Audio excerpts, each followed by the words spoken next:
સહજાનંદ સ્વામી મહારાજની જય. બધાને જય શ્રી સ્વામિનારાયણ. કેટલામો પાટોત્સવ કીધો આપણા સામત્ર ગામનો? હા, 146. ઈ સાચું કહેવાય. મંદિર ગમે એટલી વાર બને, મૂર્તિઓ ભલે ભગવાનની નવી આવે, સંખ્યા કઈ રાખવાની? જેદી પેલું એનું આપણા ગામમાં સ્વામિનારાયણ મંદિર બન્યું અને ભગવાન આવ્યા તેદીથી ગણતરી આપણા પાટોત્સવની 146મો પાટોત્સવ કયો? હવે કોઈ પૂછે ને આવતી સાલે 47મો કહેજો, બીજું કાંઈ નહીં કહેવાનું. સમજ્યા ના? આપણા ગામમાં મહારાજ પધાર્યા છે એને 146 વર્ષોના વાણા વાઈ ગયા. સમજ્યા ના? એ કેટલા ભક્તજનો સત્સંગ કરી, મહારાજનું ભજન કરી અને ધામમાં પોગી ગયા છે. અને આપણે પણ ધામમાં પોગવાનું છે. સમજ્યા ને? કોક દિવસ આવતે સાલ સુધી આમાંથી કેટલાક જણા હોય કે કેટલા જણા ન હોય નક્કી ન કહેવાય. કહેવાય આમ? હે, જો કાંઈ નક્કી નથી, નાના મોટાનું કોઈ નક્કી નથી. સમજ્યા ને? તેડું ઓચિંતાનું આવે. હાલો ભાઈ, ટાઈમ થઈ ગયો તમારો, તૈયાર રહેવું. સમજાય કે નહીં? તો ભગવાન પુરુષોત્તમ નારાયણ આ પૃથ્વી ઉપર આવી હે ગામો ગામ મહારાજ મંદિરો બનાવ્યા. હો, દેશો દેશ, ગામો ગામ, ઘરો ઘર, જણ દીઠ મહારાજે મંદિરો બનાવ્યા છે. અને બધાને પૂજાની વ્યવસ્થા શ્રીજી મહારાજ કરી છે. આપણા સંપ્રદાયમાં એક અનોખો નિયમ છે, સવારે નાહી ધોઈ અને પૂજા પાઠ કરવાની. કેટલા જણા પૂજા કરો રામ? આટલામાંથી આમ આમ આંગળી ખાલી ઊંચે કરો તો પૂજા કેટલા જણા કરો રા? આચા ભાવથી. હો, સવારે માનસી પૂજા અને બહારની પૂજા, બે પૂજા. હો, પેલી માનસી પછી બાહ્ય. અમે 25 થી 30% તો નથી પૂજા થતી. સમજા કે નહીં? એવું કાચું ન ખપે આપણા સંપ્રદાયમાં. શું ખપે? સવારે ઉઠી નાહી ધોઈને આપણી એક નાની પેટી હોવી જ જોઈએ, પર્સનલ. એ પેટી ભગવાન પધરાવી આપણે જે વિધિ પૂજાની 15-20 મિનિટ કે અડધી કલાક જેવી તમારી ભાવના, એટલી વાર પૂજા કરી જ લેવી તો આપણે સત્સંગી કહેવાય. હા, નહીતર ઉદ્ધવ સંપ્રદાયનો અન્વયી ના કહેવાય. હજો મર્યા પછી ક્યાંક જવાનું તો છે જ. મહારાજની આજ્ઞા પાડશું તો સુખી થાશું. એટલે પૂજા વિનાના જેટલા જણા હો ને આજથી સંકલ્પ કરજો કે આપણે પૂજા શરૂ તો કરવી જ છે. હવે મનમાં ખાલી સંકલ્પ કરજો, ભલે પૂજા ચાલુ ન કરજો. મારી વાતને સમજજો તમે. પૂજા ભલે આવતીકાલે તમે ચાલુ કરો કે ન કરો, પણ સંકલ્પ કરજો કે આપણે પૂજા કરતા નથી, બરોબર નથી, આપણે પૂજા હવે શરૂ કરવી છે, એટલું મનને કહેજો. તો મન ભેગા મહારાજ ભળશે અને તમારી પૂજા શરૂ થઈ જશે. આ સત્સંગનો પ્રતાપ છે ભાઈ, ભગવાન પુરુષોત્તમ નારાયણનો પ્રતાપ છે, મહિમા છે. આપણે કાચા પોચા હોઈએ પણ થોડોક સંકલ્પ કરીને હવે થોડાક દ્રઢ થવું છે તો મહારાજ જરૂર મદદ કરશે. હવે આપણે કથા સાંભળી. મહારાજ વડતાલમાં મંદિર બનાવ્યું, લક્ષ્મણદેવની સ્થાપના કરીએ છીએ. એ વડતાલથી ગોમતીજી અને રણછોડરાય આવ્યા છે ને એ બધી કથા ચાલે છે. કળશની જ કથાઓ અહીંયા કરતા હતા ને, એ જ્યાં જ્યાં ગયા હતા કરતાં કરતાં પાછી અહીંયા કને પોગ્યા છીએ આપણે. એટલે કથા સાંભળી એકાદી કલાક. જો આજે બહુ ઉતાવળ ન કરજો, બધાને જમવાનું છે. આજે જમ્યા વિના તો કાંઈ જવાશે નહીં. ભગવાન આગળ આવી જાય, ભગવાનના હાથમાં આવી ગયા. એટલે બપોરે જમ્યા પછી આપણે છૂટા થઈને ગમે તો જવું હોય તો જવાશે.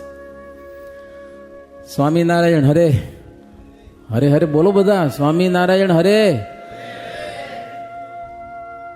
ગોમતીની કરી સ્થાપના, પછી વાલો વસ્યા વરતાલ. ચરિત્ર ત્યાં જે જે કર્યા, સુણો ભાવ સહિત ભૂપાડ. ગોમતી તણું કામ ચલાવે, વડી મંદિર પૂર્ણ કરાવે. હરિનવમી તણો દિન આવ્યો, ત્યારે સારો સમયો શોભાવ્યો. શ્રીજી મહારાજ વડતાલમાં છે. જાના ગોમતી તળાવ ખોદાવ્યું હતું, થોડું જાજુ અધૂરું હતું. એ અક્ષરાનંદ સ્વામી કામ કરાવતા હતા બધું. મંદિર સ્થાપના થઈ ગયા પછી પણ મંદિરનું કામ ચાલુ હતું.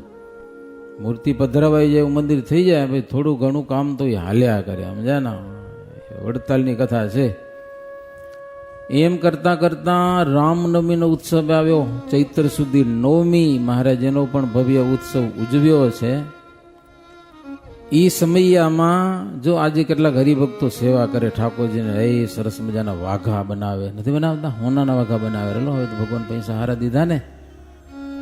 તો વડતાલમાં રામનવમીના સમયમાં નડિયાદના મોહનરામ અને ગંગારામ આ બે ભાઈ સરસ મજાના જરિયાની વાઘા બનાવી આવ્યા ઠાકોરજી માટે. હા, લક્ષ્મણદેવ માટે અને હરિકૃષ્ણ મહારાજને માટે.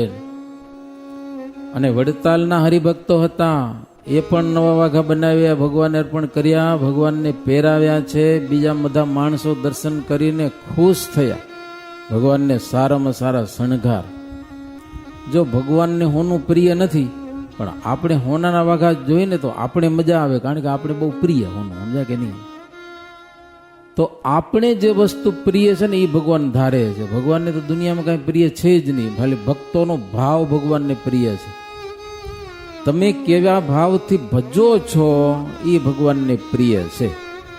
અને દેવો છો એ ભગવાન માટે દેતા નથી, તમે તમારે માટે દેવો છો. એક દિવસ ભગવાન તમને એનું 1000 ગણું કરીને આપવાના છે. તમે જે ઠાકોરજીને દેવો છો ને, હકીકતમાં તમને જ આપો છો. ગમે ત્યારે ચક્કર મારીને વસ્તુ તમને મળવાની છે, એવા ભાવથી આપવાની. ભગવાન કોઈ વસ્તુના લાલચી નથી, ભગવાન એવા સમજવાના. કોઈ પદાર્થના ભગવાન લાલચું નથી, વો તો નિષ્કિંચન પ્રિય છે ભગવાન. ભગવાનને કાંઈ જોતું નથી, આપણે જોઈએ છીએ માટે ભગવાનને આપણે આપીએ છીએ. અને ભગવાનને આપેલું અવિચળ થાય છે, અને ગમે ત્યારે એ આત્માને પાછું મળે છે એનું ફળ, ગમે ત્યારે. દર્શન કર્યા બધા રામનવમીનો, એ નવા વાઘાના બધા ખુશ થયા. પછી મહારાજ મોટી સભા ભરી છે. એ સભામાં ઈચ્છારામના દીકરા ગોપાળજી બેઠા હતા સભામાં. આમ તો સભામાં સંતો ભક્તો બધા બેઠા હતા, પણ ગોપાળજીને સંકલ્પ થયો, પોતે દ્વારિકાની યાત્રા કરી આવ્યા હતા. સચ્ચિદાનંદ સ્વામી ભેગા ગયા હતા ને, સચ્ચિદાનંદ સ્વામીને 11 ઉપવાસ થઈ ગયા, ત્યાં દર્શન થયા હતા. તે ગોપાળજીના મનમાં સંકલ્પ થયો કે અહીંયા કને દ્વારકાધીશની સ્થાપના કરી છે, પણ દ્વારકાધીશ ત્યાં તો શ્યામ મૂર્તિ છે, અને અહીંયા તો લક્ષ્મીનારાયણ શ્વેત મૂર્તિ છે. તો લોકોને સંશય થશે, રણછોડજી મનાશે કેમ કે દ્વારકાધીશ આવ્યા છે, એ વાત કેમ માન્યમાં આવશે? એક તો મૂર્તિ શ્વેત છે અને નામે લક્ષ્મીનારાયણ, અને ત્યાં તો દ્વારકાધીશ નામ છે. તો ગોપાળજીનો આ સંકલ્પ અંતર્યામી શ્રીજી મહારાજ જાણી ગયા, અને મહારાજે સભામાં વાત કરી, ગોપાળજી તમે સંકલ્પ કરો છો, પણ ભગવાનમાં ભેદ નથી હો. કૃષ્ણ છે એ જ નારાયણ છે, અને નારાયણ છે ને એ જ શ્રી કૃષ્ણ છે. ભગવાન એક જ છે, રૂપો અનેક છે, પણ સ્વરૂપે તો પરમાત્મા એક જ છે, ભેદ નથી. છતાંય તમને જો શંકા થતી હોય ને, તો જાઓ, તમારો સંકલ્પ સિદ્ધ થશે. અહીંયા રણછોડરાયની સ્થાપના થશે, અને શ્યામ રંગે પ્રભુ બિરાજશે. અત્યારે વડતાલમાં શ્યામ મૂર્તિ છે ને, કેવી છે? દર્શન કર્યા છે? ધોળા નથી ભગવાન, સ્થાપ્યા તેથી ધોળા હતા, લ્યો, પછી બદલી ગયા. જે હશે તે એનો સંકલ્પ ગોપાળજીનો દ્વારકાધીશ આવી ગયા. હો, રણછોડરાય નામ તો હજી લક્ષ્મીનારાયણ ભગવાન છે, લક્ષ્મીનારાયણ છે અને રણછોડરાય પણ છે. મહારાજે વાત કરી, ગોપાળજી ખૂબ રાજી થયા. એમ કરતા કરતા ચૈત્ર શુક્લ દસમીનો દિવસ આવ્યો. દસમને દિવસે શ્રીજી મહારાજે રામ પ્રતાપજીના દીકરા એક સીતારામ હતા, એને જનોઈ આપી છે. એ બધો વિધિ કર્યો, જનોઈ બ્રાહ્મણોને જનોઈ અપાય ને, એ મહારાજ બધો વિધિ કર્યો હશે. સરસ મજાનો મંડપ બનાવ્યો. મંડપમાં વેદને જાણનારા બ્રાહ્મણોને બોલાવ્યા. ઈચ્છારામના ઘરના વરિયારી બા એ બધા ગ્રહ શાંતિ કરેલી છે, સંસ્કાર કરેલા છે, શ્રીજી મહારાજે મંત્રનો ઉપદેશ કરેલો છે. મહારાજે એમાં એક સોનાનો દોરો અને સોનાની પોંચી સીતારામને પહેરાવી છે અને સારો પોશાક આપેલો છે.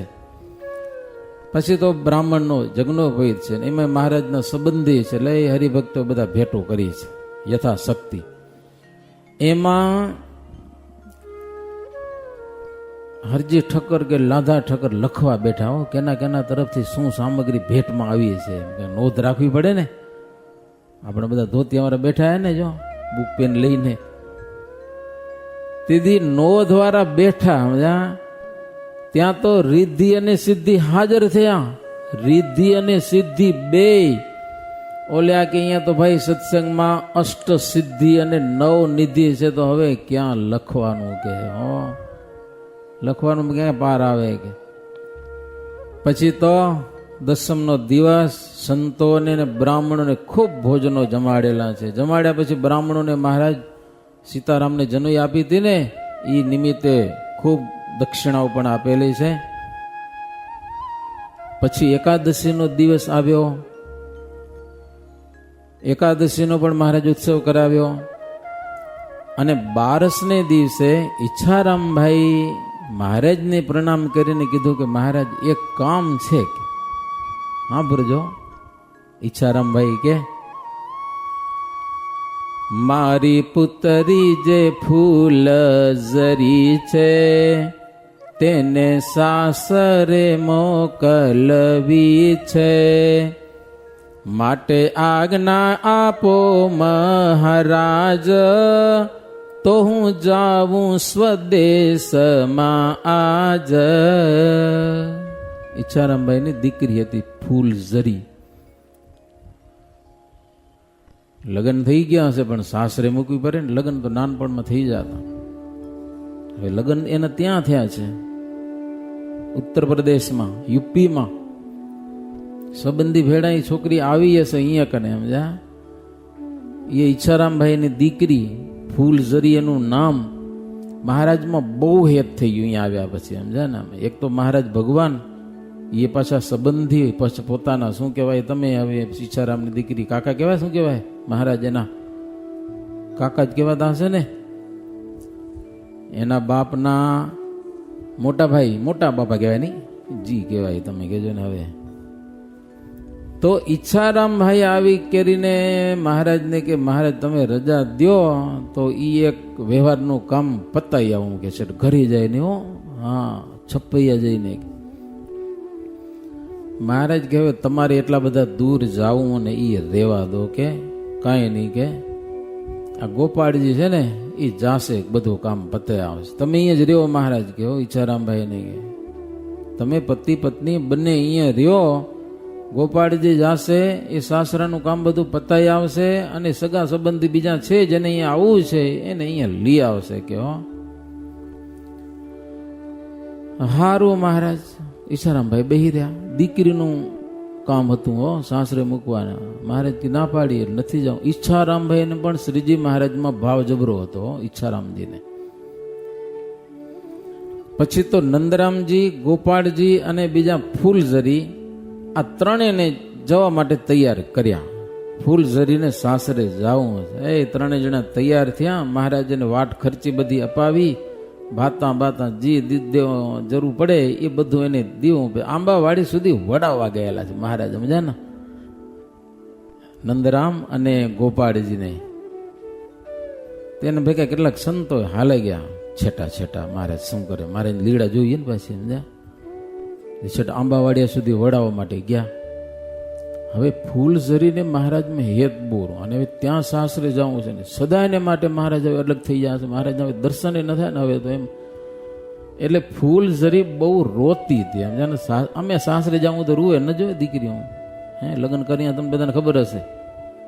હા વર કોઈ તો રોતા નહીં હોય, રોએ એટલે રૂએ.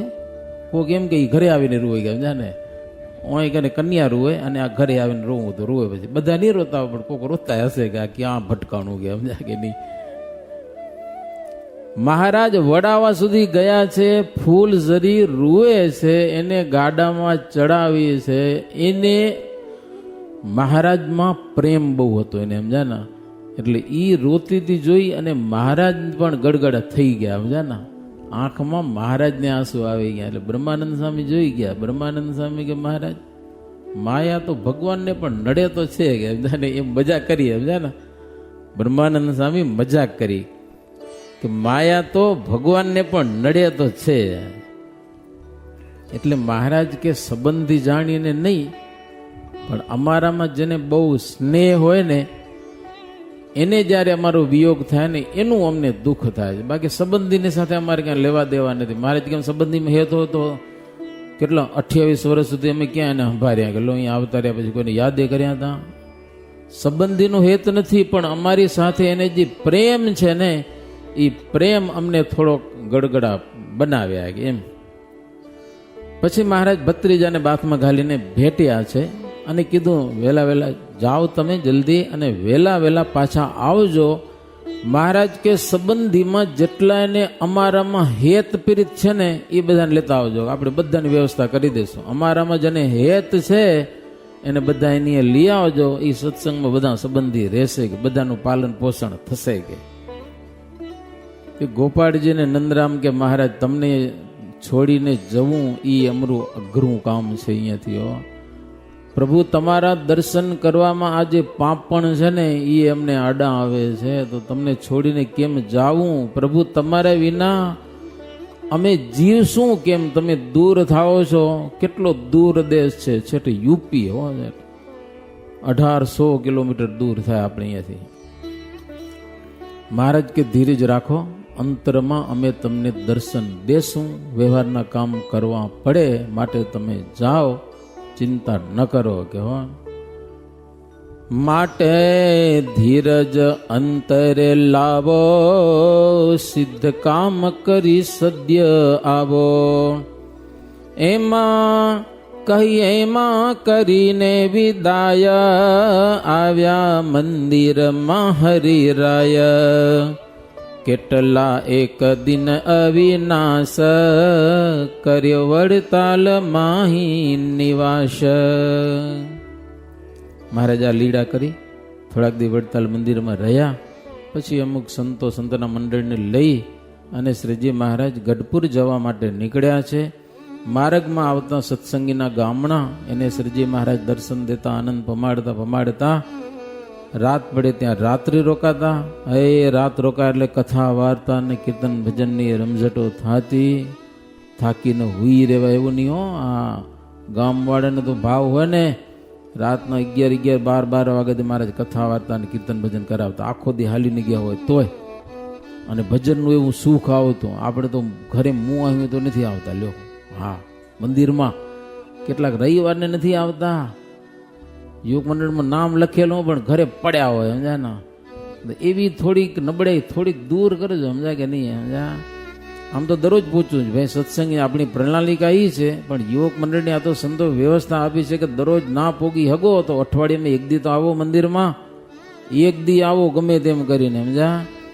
એ તો સંતો રાહત આપી છે. બાકી કઈ એવું કઈ નિયમ નથી કે ભાઈ અઠવાડિયે જવાય, રવિવાર ન જવાય, બાકી કોઈ દી અવાય જ નહીં, એવી કાંઈ જરૂર નથી. દિલમાં સત્સંગ થોડોક વધારો, દરરોજ હાજે કથા વાર્તામાં જોડાઓ. ભલે જુવાનિયા હો તો ભલે, બાળકો હો તો ભલે. અમે બહુ નાના હતા ત્યારે કથામાં બેસતા, 12-13 વર્ષના. શું સમજો તમે? એટલે નાના હોય એમને ન બેવાય એવું ન કરજો. હાવ, સમજ્યા કે નહીં? કથા વાંચતા આવડે તો કથા વાંચવા બેહું. આપણા સત્સંગની પ્રણાલિકા છે એ જાળવજો. વડીલો રાજી થાય એમ કરજો. ઝઘડા ખોટા નહીં, પણ આપણા માવતર રાજી થાય, વડીલો રાજી થાય, એમાં આપણી જિંદગી છે, સમજ્યા ને. નહીતર જુવાની બહુ ખતરનાક છે, સમજ્યા. જુવાની આકાશમાં ઉડશે, ઝાલી જલાશે નહીં, આડી ઓરી ફેલાશે, પાછી જેમને તેમ અધર્મ અન્યાય કરાવશે. જુવાની અવસ્થામાં અંતરશત્રુ બહુ જોર કરે, એટલે બહુ ધ્યાન રાખવું પડે. જોવાની અવસ્થામાં ખાવા પીવાની જાતા ઈચ્છા થાય, એ રેકડીઓમાં ને બજારમાં ને હોટલમાં. હા, જીતી ત્યાં સુધી કેટલાક શીશા ચડાવેલો. આ જુવાની ધંધો કરાવે બધો. જુવાનીમાં બધું થાશે, ધ્યાન રાખશો તો સત્સંગ ટકશે, નહીતર આમ ખાડામાં નાખી દેશે. ખાડામાં જુવાની હો, ગટરમાં નાખી દેશે. ગાડી તમે જાઓ તો જોરદાર એ બ્રેક કંટ્રોલ હતો બરાબર ન હોય તો ભાઈ ક્યાંક ગયા તો પુલિયામાં ભટકાતું નદી મેં પડે.